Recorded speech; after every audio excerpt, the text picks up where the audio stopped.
नमस्कार, 20 मिनट 20 खबर में आपका स्वागत है। मैं हूं आपके साथ सुमित गुप्ता। इस बुलेटिन में हम आपको प्रदेश के अलग अलग हिस्सों की खबर दिखाएंगे। तो चलिए शुरू करते हैं 20 मिनट 20 खबरों का सिलसिला।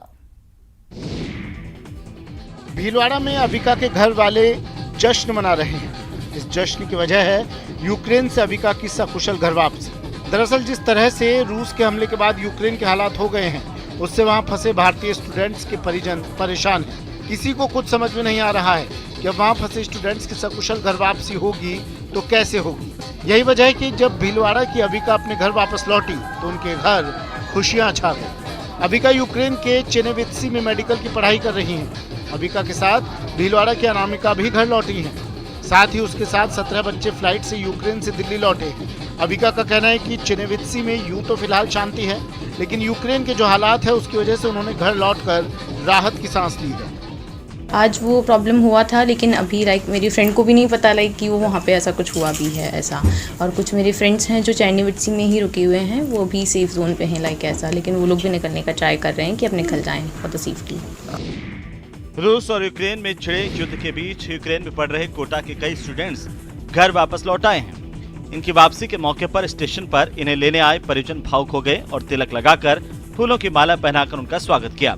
यूक्रेन से घर वापसी पर इन स्टूडेंट्स का कहना है कि वो तो खुशकिस्मत हैं कि वक्त पर घर लौट आए, लेकिन उन छात्रों के बारे में सोचकर वे चिंतित हैं जो अभी भी यूक्रेन में फंसे हैं। अपने पेरेंट्स की बात मानकर, और क्योंकि हमें लग रहा था कि यहाँ पर न्यूज़ में बड़ा चढ़ा के बताया जा रहा है ये सब है, लेकिन एक्चुअल में जो आप यहाँ पे जाके हालात जाने, न्यूज़ देखी और आज मेनली आज की बात करें तो वहाँ पे दोस्तों से बात करी तो लगा कि नहीं, काफ़ी अच्छा करा हमने डिसीजन कि यहाँ। पहले वहाँ स्थिति बढ़िया थी, जब हम आए तो स्थिति वहाँ पे बहुत ज़्यादा ख़राब हो चुकी है। वहाँ पे कुछ हमारे दोस्त भी रह गए जो बहुत परेशान हैं। गुजरात साइड के ज़्यादा लोग हैं, मेरी फ्रेंड है वो भी वहीं फंसी हुई है और बहुत यंग भी बच्चे हैं वहाँ पे अभी। इंडियन गवर्नमेंट ने ना वापस से इवैक्यूएशन के लिए उनको कल वापस से हेल्प करने के लिए फ़्लाइट्स को चालू करेंगे, और जो बच्चे कीव थे उनको कीव से वापस चेनेवित्सी में बुलाया गया, और जो बच्चे एयरपोर्ट पे ना उनको भी इवैक्यूएशन के लिए मदद करी जा रही है। टोंक जिला मुख्यालय के नगर परिषद कार्यालय में विशेष शिविर लगाकर इंदिरा गांधी शहरी क्रेडिट कार्ड योजना में आवेदन करने वालों को कार्यालय बुलाकर बैंकर्स की शंकाओं को दूर किया जा रहा है। ऐसा करने के पीछे की वजह यह है कि बैंकर्स की शंकाओं की वजह से यहां अब तक 5,500 आवेदकों में से महज 45 लाभार्थियों को ही इसका फायदा मिला है। ऐसे में इस योजना का लाभ लोगों तक पहुंचाने के लिए स्वायत्त शासन विभाग की ओर से 4 मार्च 2022 तक विशेष कैंप लगाकर लाभार्थियों को लोन दिलाया जा रहा है। एक आंकड़ा था लक्ष्य प्राप्त करने का, वहां तक हम नहीं पहुंच पाए हैं, बल्कि ये माने कि अभी नगण्य है जो लोन हुए हैं। मात्र 45 लोन अभी स्वीकृत किए गए हैं बैंकों की तरफ से। आपको बता दें कि कोरोना काल में छोटे व्यापारियों को हुए नुकसान के बाद गहलोत सरकार ने अगस्त 2021 में इंदिरा गांधी शहरी क्रेडिट कार्ड योजना चालू की थी। टोंक की उनियारा पुलिस अब ड्रोन के जरिए शहर की निगरानी करेगी। इसके लिए उनियारा, पलाई और ढिकोलिया में पुलिस वालों ने ड्रोन का ट्रायल भी किया है। पुलिस की इस ड्रोन ट्रायल को देखने के लिए लोगों की भीड़ उमड़ पड़ी। दरअसल सुरक्षा के मद्देनजर टोंक के पुलिस अधीक्षक मनीष त्रिपाठी ने पुलिस वालों को निर्देश दिए हैं कि वे सुरक्षा व्यवस्था को मजबूत बनाए रखने, अवैध खनन पर नजर रखने, अलग अलग रास्तों की निगरानी और असामाजिक तत्वों पर नजर रखने के लिए ड्रोन का इस्तेमाल करें। उन्हीं के निर्देश पर उनियारा पुलिस ने ड्रोन ट्रायल किया है। पूरे जिले के अंदर संदिग्ध गतिविधियों पर निगरानी रखने के लिए एक ड्रोन से मतलब कवरेज किया जा रहा है, ताकि कभी भविष्य में आने वाले टाइम पर ऐसी कोई असामाजिक गतिविधियां नहीं हो सके, उन पर रोक लगाई जा सके। उसी के सिलसिले में कोई सांप्रदायिक दंगे भी हो सकते हैं, कोई जुलूस हो सकता है। उस दौरान अगर कोई असामाजिक जो लोग होते हैं जो कभी भी ऐसे वक्त पे फायदा उठा करके और बड़ी घटनाएं कारित कर सकते हैं। कोटा के कोटड़ी चौराहे पर ग्रेट सेपरेटर का काम शुरू होने की वजह से ट्रैफिक जाम लगने लगा है। दरअसल इस निर्माण कार्य की वजह से यातायात पुलिस ने कोटड़ी से गुमानपुरा जाने वाले रूट को बैरिकेटिंग कर बंद कर दिया। ऐसा इसलिए किया गया है कि वहां ग्रेट सेपरेटर बनाने के लिए खुदाई का काम शुरू हो चुका है, और अगर वो रास्ता बंद नहीं किया गया तो फिर कभी भी हादसा हो सकता है। आपको बता दें कि अंडरपास और ओवरब्रिज दोनों बनाए जाएंगे, जिस पर करीब 11 करोड़ रुपए खर्च होंगे। फिलहाल तो गुमानपुरा की ओर जाने वाले रूट को एक तरफा किया गया है, लेकिन बताया जा रहा है कि जब तक निर्माण कार्य चलता रहेगा तब तक लोगों को इसी तरह की समस्या का सामना करना पड़ेगा। अभी कोटड़ी से गुमानपुरा या स्टेशन की ओर जाने वाले लोगों को छावनी होते हुए अपने गंतव्य स्थान तक जाना पड़ेगा। साथ ही गुमानपुरा से कोटड़ी की ओर आने वाले वाहन चालकों को चक्री बढ़ से घूमकर कोटड़ी गोवर्धनपुरा की ओर आना पड़ेगा।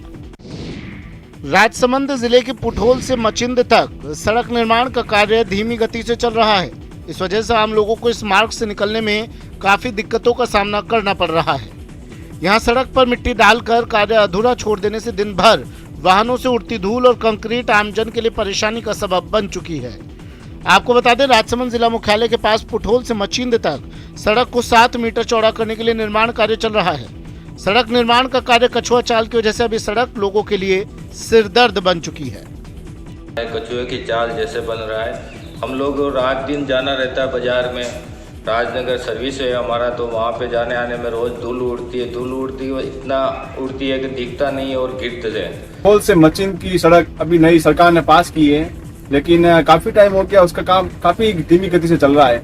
न तो ठेकेदार इस पे ध्यान दे रहा है, ना कोई इस पे, क्योंकि लोग रोज आवाजाही से रोज काफी लोग गिर रहे हैं नीचे, और प्रशासन इसका भी ध्यान नहीं रख रहा है, न ठेकेदार इसका ध्यान दे रहा है। पोखरण में गाड़ी वालों की सुविधा के लिए जिला परिवहन कार्यालय की स्थापना तो कर दी गई, लेकिन पर्याप्त अधिकारियों और कर्मचारियों की कमी की वजह से गाड़ी वाले परेशान हैं और उन्हें हर काम के लिए जैसलमेर के चक्कर लगाने पड़ रहे हैं। आपको बता दें कि पहले जिला परिवहन कार्यालय जैसलमेर में ही स्थित था और वहां तक पहुंचने के लिए पोखरण के लोगों को 120 किलोमीटर का सफर तय करना पड़ता था। इसके अलावा नौक से वहां पर पहुंचने के लिए 225 किलोमीटर, तो फलसून से 180 किलोमीटर का सफर तय करना पड़ता था। इस दूरी को कम करने के लिए पिछले साल 24 अगस्त को पोखरण में जिला परिवहन कार्यालय बनवाया गया, लेकिन यहां पर 6 उप निरीक्षक और निरीक्षक के पद के साथ साथ एक अकाउंटेंट, 3 सूचना सहायक, 2 यूडीसी, 4 एलडीसी, 4 चालक और 2 चतुर्थ श्रेणी के कर्मचारियों की जगह भी खाली पड़ी है। लिहाजा यहाँ पर गाड़ी वालों का काम पूरा नहीं हो पाता। कर्मचारियों का तो यहाँ कमी है, तो उसको लेके हम ज़्यादा अभी कुछ कर नहीं पा रहे हैं, पर जितना स्टाफ हमारे पास उपलब्ध है उसके अनुसार हम कोशिश ये कर रहे हैं कि ज़्यादा से ज़्यादा अभियान को सफल किया जाए। मैं 4 साल की थी, मेरी माँ मर गई, लेकिन किसी ने मेरे को सपोर्ट नहीं किया। मेरे बच्चे को ब्लड कैंसर हुआ, किसी को परवाह नहीं हुई। अब मुझे नहीं चाहिए। महिमा राठौड़ नाम की ये महिला फेसबुक पर 9 मिनट 17 सेकंड तक लाइव आकर यूं ही रोती बिलखती रही और फिर सूर्य नगरी एक्सप्रेस के नीचे आकर जान दे दी। अपने वीडियो में महिमा राठौड़ ने जो कुछ बताया उसके मुताबिक वो पाली हाउसिंग बोर्ड बटवाड़ा के नजदीक की रहने वाली थी और उसके 2 बच्चे थे। इस वीडियो के मुताबिक महिमा के भाई बहनों ने अपने पिता की संपत्ति धोखे से हड़प ली थी और उसे अकेला छोड़ दिया।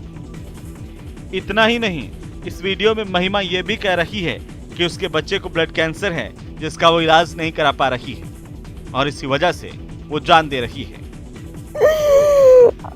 अब नहीं जी सकती, मुझसे अब कुछ बर्दाश्त नहीं होता, अब मुझसे बर्दाश्त नहीं होता।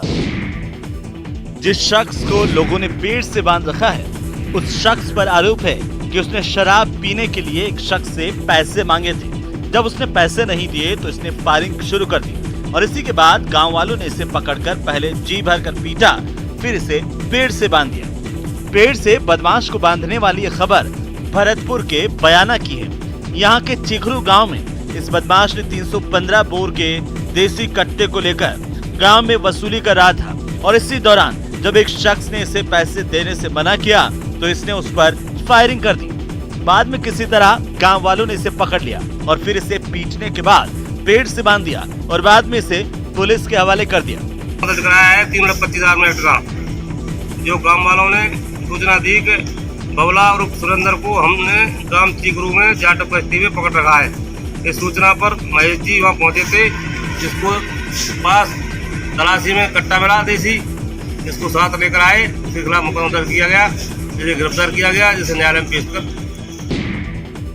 राजसमंद की 4 भुजा पुलिस ने चोरी और नकबजनी करने वाली गैंग का खुलासा करते हुए 5 बदमाशों को गिरफ्तार कर लिया है। साथ ही इनके साथ काम करने वाले एक नाबालिग को भी निरुद्ध किया है। इन बदमाशों के कब्जे से 2 बोलेरो गाड़ियां जब्त की गई हैं। गिरफ्तारी के बाद